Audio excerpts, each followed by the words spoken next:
Hey everyone, welcome back to the channel. If you're dealing with the frustrating HP error code 10 on your device, you're in the right place.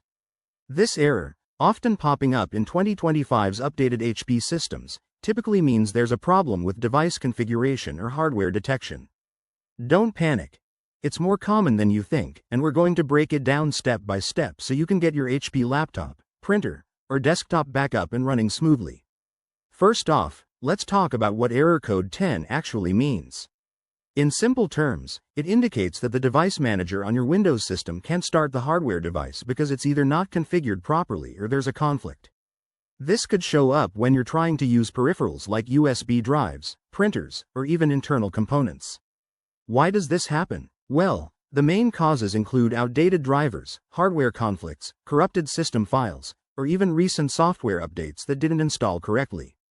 For instance, if you've just updated your HP device to the latest Windows version in 2025, that might be the culprit. Now, let's dive into the solutions. Start with the basics.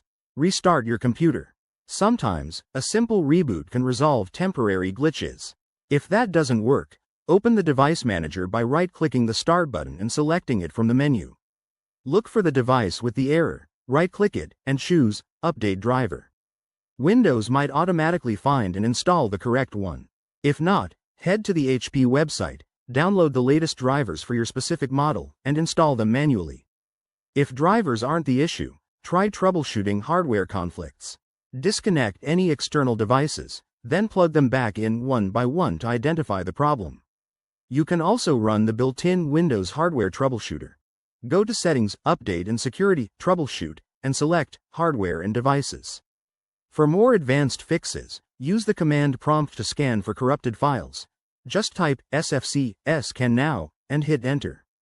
Remember, always back up your data before making changes. By following these steps, you should be able to fix HP error code 10 and get back to what you love. If you're still stuck, drop a comment below, and I'll help out. Thanks for watching, and don't forget to like and subscribe for more tech tips. See you in the next video.